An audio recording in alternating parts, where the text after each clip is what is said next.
The Lost Colony of Roanoke. In the late 16th century, long before vast cities stretched across North America, the eastern coastline of the continent was a wild and uncertain frontier. Dense forests stretched almost to the ocean. Rivers wound slowly through marshland and towering trees. Beyond the beaches and shifting sandbanks, the interior of the continent was largely unknown to Europeans. For the Kingdom of England, however, the promise of the New World was impossible to ignore. Explorers spoke of fertile land, abundant resources, and the possibility of establishing permanent settlements across the Atlantic. But colonizing a distant and unfamiliar land would not be easy. Ships would have to cross thousands of miles of open ocean. Supplies would need to last for months, and the settlers themselves would face a landscape filled with both opportunity and danger. One of the earliest attempts to establish an English colony in North America took place on a small island along the coast of what is now the United States. That island was called Roanoke Island, and what happened there would become one of the most enduring mysteries in American history.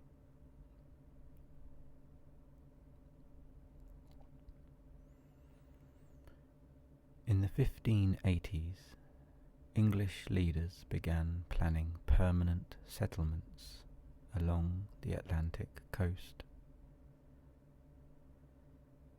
The effort was supported by Sir Walter Raleigh, an explorer and advisor to Queen Elizabeth I.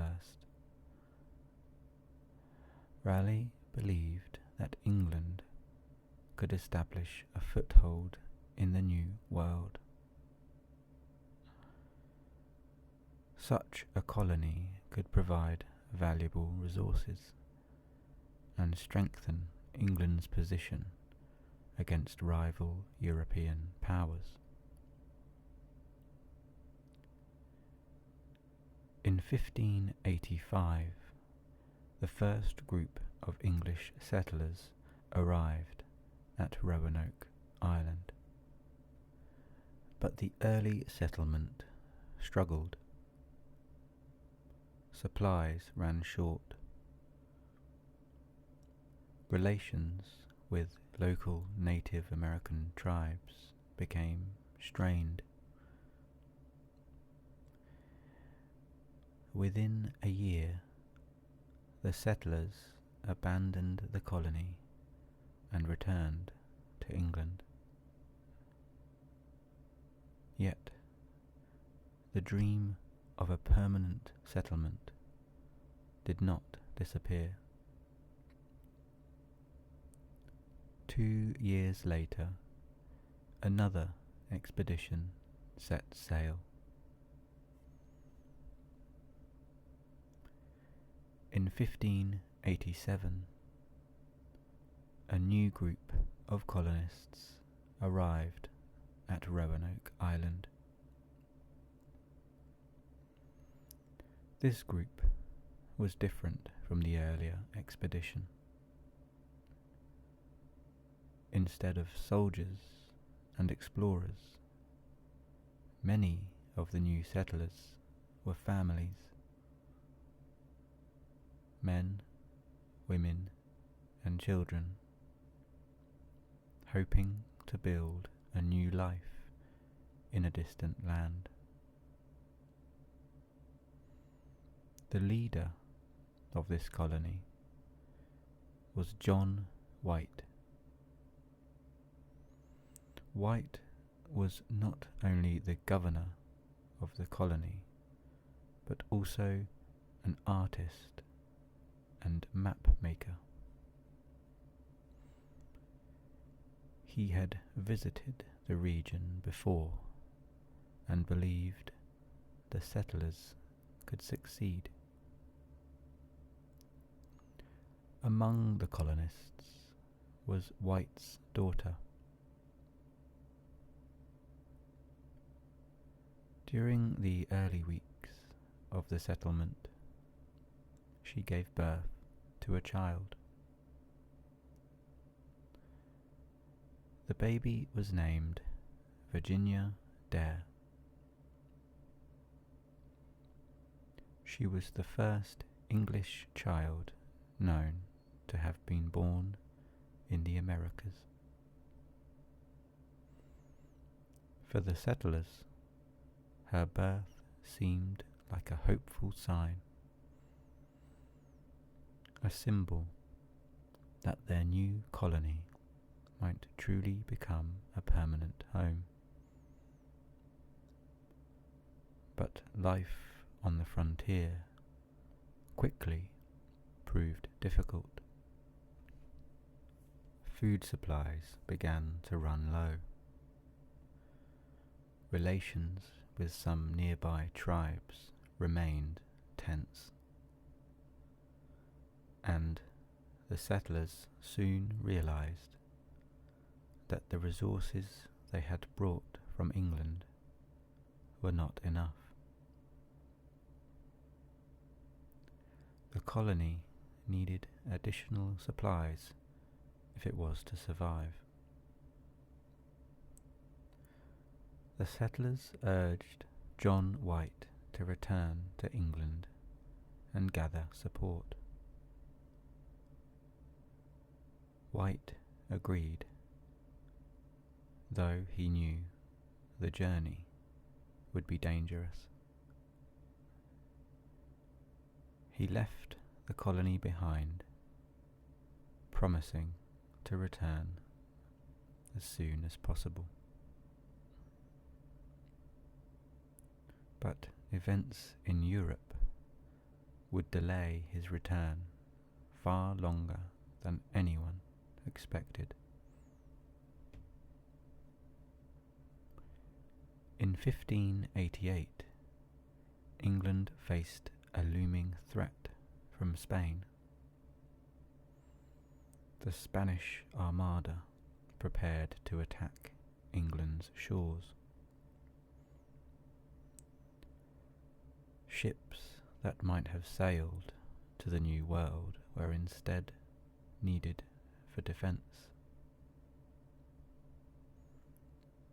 For 3 long years, John White was unable to return to Roanoke Island. During that time, he had no contact with the settlers, no letters, no messages, no way of knowing whether the colony still survived. At last, in 1590, White secured passage on a ship heading back across the Atlantic. After years of waiting, he would finally return to the colony he had left behind. But what he would find there would become one of history's greatest mysteries. When White's ship finally reached Roanoke Island, the landing was cautious. The coastline looked quiet. No smoke rose from the settlement. No voices carried across the water. As the search party approached the colony, an uneasy silence settled over the island. The houses still stood,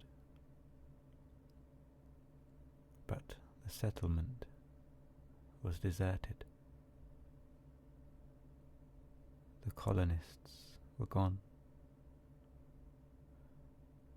There were no bodies, no signs of battle, no clear indication that violence had taken place. Yet the people who had once lived there had vanished completely. White and his companions searched the area carefully. Then they discovered something unusual. Carved into a wooden post was a single word: CROATOAN. The word seemed deliberate, carefully carved into the wood. White immediately recognized its possible meaning. CROATOAN was the name of a nearby island, and also the name of a Native American tribe known to live there. Before leaving the colony, White had agreed on a simple system with the settlers. If they were forced to leave the settlement in danger, they would carve a cross symbol to show they had been taken by force. But no such symbol was present. Only the word CROATOAN. This suggested the settlers may have left willingly. Perhaps they had moved to the nearby island. Perhaps they had joined the CROATOAN tribe. But if that was the case, why had they abandoned the settlement so completely? And where were they now? White desperately wanted to investigate further. He hoped to sail to the island mentioned in the carving, but the weather had other plans. A storm struck the coast, forcing the ship to leave the area before a full search could take place. Reluctantly, White sailed away. He would never see the colony again.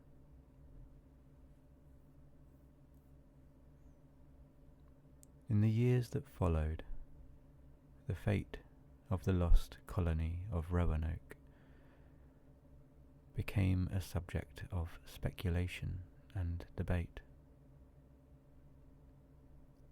Some believed the settlers had joined local tribes and gradually blended into the surrounding communities. Others suspected they had attempted to move inland in search of better land. There were also darker possibilities. Perhaps they had fallen victim to disease or starvation or conflict. Yet, despite centuries of research, no definitive answer has ever been found. Archaeologists have uncovered clues, fragments of pottery, tools of European origin. But none of these discoveries have provided a complete explanation. The colonists simply disappeared from the historical record.